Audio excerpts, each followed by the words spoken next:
Yin Chen Wu Ling San, commonly translated as Artemisia, and 5-ingredient powder with poria, is a classical traditional Chinese medicine formula in the category brain dampness and jaundice. Its core action is to clear dampness while promoting urination and restoring fluid transformation. The pattern framework is jaundice with dampness and urinary difficulty. This mini-lecture focuses on the formula logic, recognizable pattern features, and practical drug-herb interaction screening. It is an educational overview, not an instruction to self-prescribe. Start with the pattern rather than the disease label. The traditional target pattern is jaundice with dampness and urinary difficulty. Typical clues include jaundice, edema, scanty urine, heaviness, breezy tongue coat, slippery pulse. These findings are not all required, and the same biomedical diagnosis can present with different Chinese medicine patterns. Conversely, these traditional signs can arise from multiple biomedical conditions. That is why pattern differentiation and conventional red flag screening should occur together. Key herbs commonly associated with this formula include Yin Chen Hao, Zi Zai, Zhu Ling, Fu Ling, Bai Zhu, Gui Zhai.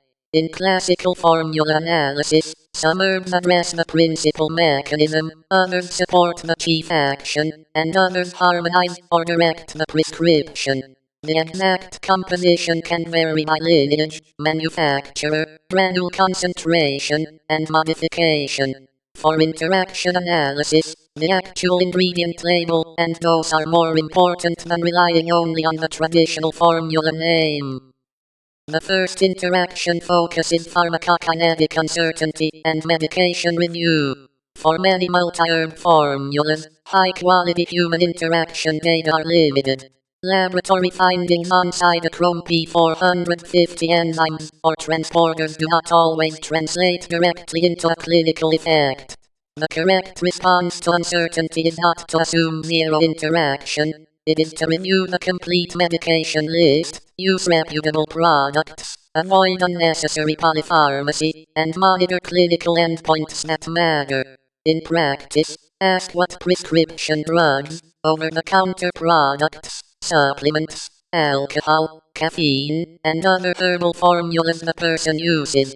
A multi-herb product can create several overlapping mechanisms at once, so medication reconciliation is a core safety step. The second interaction focuses pharmacokinetic uncertainty and medication review. For many multi-herb formulas, high-quality human interaction data are limited. Laboratory findings on cytochrome P450 enzymes or transporters do not always translate directly into a clinical effect. The correct response to uncertainty is not to assume zero interaction, it is to review the complete medication list, use reputable products, avoid unnecessary polypharmacy, and monitor clinical endpoints that matter. The quality of evidence for herb-drug interactions ranges from pharmacology and case reports to controlled human data, and that evidence is uneven. Therefore, distinguish a proven contraindication from a plausible additive effect, and use monitoring where the uncertainty is clinically meaningful. Safety summary. Use the formula only after pattern differentiation and medication review. Persistent, severe, or unexplained symptoms require appropriate biomedical assessment.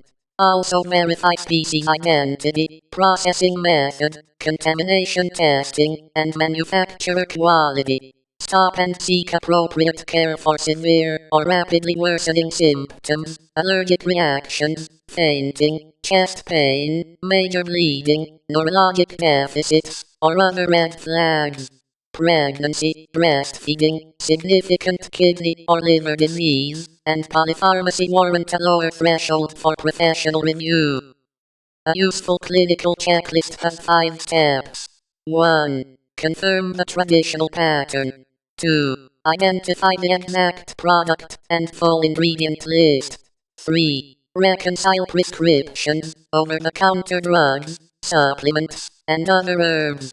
4. Identify measurable endpoints, such as blood pressure, glucose, inner, electrolytes, symptoms, or bowel function when relevant.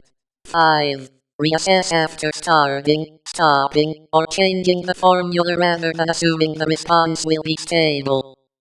In summary, Chen Ling San is best understood as a pattern-based prescription, whose action is to clear dampness while promoting urination and restoring fluid transformation. The key safety principle is targeted interaction screening plus objective monitoring when risk is plausible. Standard references for further study include Chinese herbal medicine formulas and strategies by Bensky and colleagues, Chinese medical herbology and pharmacology by Chen, and current drug interaction and pharmacology references.